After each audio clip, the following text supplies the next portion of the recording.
Hey guys, I'm not going to get on camera today. I'm just going to kind of speak to you from underneath the document.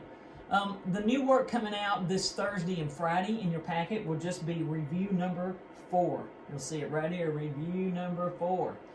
By now you should have already turned in your review 1, and then over the last 2 weeks you had that time to do reviews 2 and 3. So if you haven't gotten those turned in, please keep in mind school is still going on. I'm still having to take grades.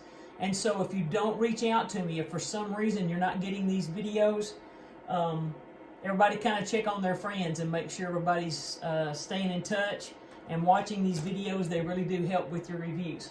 Okay, so I had a question the other day about Miss Stone. What do I do with this thing right here? Well, that would be used if we were all together, but it's for you to use if you wanted to say, oh, these are easy problems. You could write the number of those problems in the smiley face column. Some that were just kind of a little hard, but not too bad. And then these are just ones you're just like, oh my gosh, I don't know how to do this. But you don't even have to use that, and you shouldn't have any in this column. Remember to get your math notes that we used together in class that we created together, and that will help you be in really good shape with this. Okay, so here's some tips and tricks about review number 4. When we look at problem number 1, they give you some data in a little table, and they tell you that it's over a 15-year period. So here's year number 9 and year number 10, and the number of bison. Now, of course, bison's just buffalo. Google it if you don't know a word. And then it says, here they are recorded for 2 of those years. Which expression represents the average rate of change? Guys, keep in mind, rate of change is simply the slope. So slope between 2 points. Now remember, in a table we did rise with the y's and run from your x's, and it's the rise number over the run number. So you don't even have to work it out. You just have to show me which one of these does that. Second minus first over second minus first. Okay, that's enough on that one. I practically gave it to you. Number 2 just says which one of them shows them in order from the greatest to the least. Greatest to least. So keep in mind, just use your calculator. Your square root button, for those of you who may have forgotten where it is right here. I'm trying to get it on screen. So you'd hit second and then the x squared to get that square root key. Type it first, and then we'll get it on your home screen here. So square root of 51, you would simply type in second x squared to get that square root key, and then type in 51. You don't really even have to close the parentheses. I like to, though, because it makes my brain feel good, and then press enter. So there's that number, square root of 51, turned into decimal form. Why don't you use this space right over here to the right to turn each one of these numbers? You have 4 numbers. You have square root of 51, and then notice there's a comma, and that separates it from this one. This one says 7 square root of 2. You'd key that in like this. Just type 7 square root of 2 and hit enter. And then 2 just very plain integers, a 7 and an 8. So why don't you turn all those into decimals right here. Guys, for those of you who may not be showing me your work, there's only about a couple of you, and I've contacted you and asked you not to do that anymore. I'm not going to accept answers without work to prove it. And that's how you would prove it. You'd write all the numbers in decimal form right here. You can stack them vertically and then play that little peep-eye game we talked about. But be sure to go greatest to least. All right, number 3. What's the approximate sum of the volumes of the triangular prism and the cylinder? Now remember over here, for volume of a cylinder, we love the formula that's on the formula charts for both of these. So you're just going to do, here's your radius is 4 inches, your height is 12, so just use that formula off your formula chart. For a triangular prism, remember, they're going to tell you that the volume is the area of the base times the height. Well, the height of this prism is how far is it from this triangular base to this triangular base. We know the height is 8. But you have to modify your formula. You have to go say, all right, what formula do I need to find the area of my triangular base? And it's going to have to be the area of a triangle. So it's 1/2 little bh. So you have to kind of fix your formula. Sorry, I'm going to scooch that over a little bit. 1/2 bh is how you would find that. Of course, the base and the height of a triangle meet at a right angle. So 6 and 8 are the numbers that you'll replace this b and h with. All right, moving on. Number 4. on the next page. You don't even have to do any actual math. You just have to pick out the equation that models that situation. So if it says plus, then look for some words that said, you're getting more, or these get added together. If it's difference, look for words that would make you have to subtract. And remember, whichever one gets the X is the one that's getting repeated, like $8 a week, or $8 an hour, or $4 an hour, whatever. So whichever one gets repeated is what you would get that variable. All right, number 5 is down here. It just says, what rate does he write his composition? Well, a rate is just simply a rate of change. So it's the rise and the run, rise and run, rise and run. So it's just the slope. But be very careful. It's going to be sentences per minute. The time is being measured in minutes. So sentences per minute. And keep in mind, don't just say, well, it went up 2 blocks and over 2 blocks. Notice here that 2 blocks isn't a rise of 2. It's a rise of 30. So be watching out for that. All right, number 6. The intersection is simply where those 2 lines cross, and it says, what's the Y value? So remember, any ordered pair is written as a X value.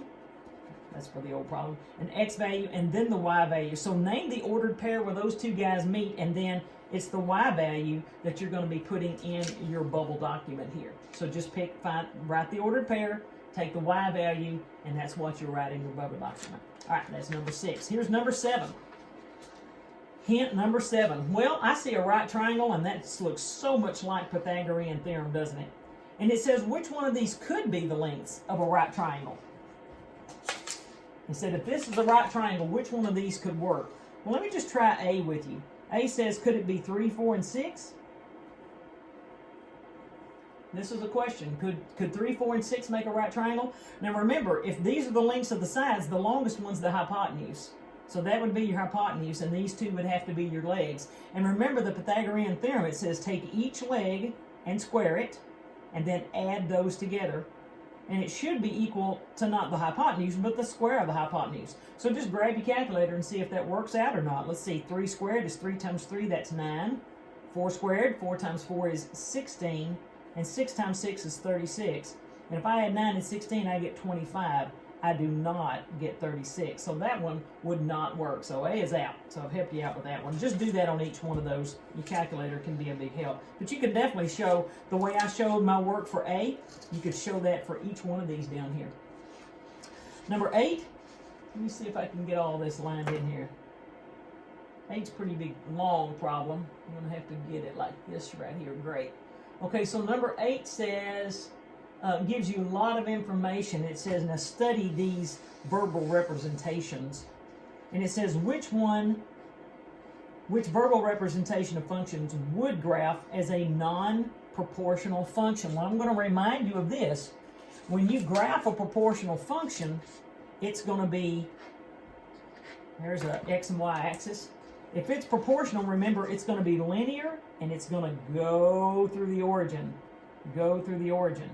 So remember, if it goes through the origin, and y equals mx plus b, where this is the slope of the line, this b value represents where it crosses the y-axis. It's the y-intercept. Well, where is it crossing the y-axis? Right here at 0. So you don't want them, you want them to add nothing. So what you want to look for is, if it's proportional, it is going to add 0. It's going to say plus nothing. But you're looking for the one that would be non-proportional. So you want to look at the ones that would make you have to add or subtract something. Because if you're adding negatives, that's the same as subtracting. So don't mess that up now. Number 8, you're looking for which one of these descriptions up here would graph it as non-proportional. And it evidently is going to be more than one of them. Because F said, well, it's going to be 1 and 3. G says, no, it's 2 and 4. 8 says, it's 1 and 4. And J says, no, it's 2 and 3. So you're looking for 2 of these 4 would make you have to add or subtract something. Those are the 2 that you want. Number 9. It just says, hey, I've got this parallelogram. It's shaded right there in this graph. And which one of these equations describes the line? Now listen, for the left edge of the shaded parallelogram. So this is my main copy, so I really don't want to write on it. But here's the left edge of it. So you want a line that goes like here, right there. Just imagine if it kept going, where would it hit? The y-axis. Remember, in a y-intercept and y equals mx plus b, this last number is where it's going to touch the y-axis. So you can just take a ruler or any straight edge, just fold a piece of paper and keep drawing it. And ask yourself, is this line that's going right here, this line right here, is this a positive slope or a negative slope? Well, I can tell by looking at it that it's a negative slope. So I know that the m value should be negative. And I can tell that the b value is going to cross down here below 0 somewhere, so it's going to be a negative number too. I'm going to just go ahead and point this out. A says it's crossing the y-axis at positive 5. I can tell you right now that's not what's happening. All right, and then on the back, number 10. Number 10 says, which of one of these is a function of x, represents y as a function of x. So which one's a function?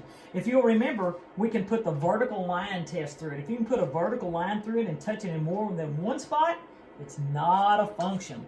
Go back and look at your notes on that, see if it's a function or not. I'm going to give you an example. If I have a line that looks like this right here, and I draw a vertical line through it, I'm only hitting it in one spot, one spot, one spot, one spot, one spot, that would be a function. But what if I had a line that went like this? Just grab another sheet of paper. What if I have one that went like this? It goes up, and then it goes straight up, and then takes off again. What if I had a line that graphed that way? Well, I can put a vertical line right here, and it's just touching it at one spot. But when I get to this section, a vertical line would touch here, here, here, here, here, and here. It's going to have a lot of touch points. That means there's a repeat in the domain. This one right here would not be a function, but this one would. So if you want to, just take the edge of a piece of paper and say, all right, here's my vertical line test. And as I'm coming in, you see I'm hitting it here and here. Guys, that one is not a function. Use your vertical line test to look at each one of these graphs. Number D is a little hard to see, but it's a dark line right here. You're looking for the one that is a function. You got 3 of them that are not. It'll fail the vertical line test, and 1 that'll pass it. All right, so just 10 questions this week, guys. Do your best. Be sure and get that into me by next Friday. Next Friday. So let's see, today's 15, 16, 17. So it'd be the 24th is when this one will be due. Review number 4. My phone number is 903-276-6068. Call me if you need any help. Love you guys. See you soon. Bye.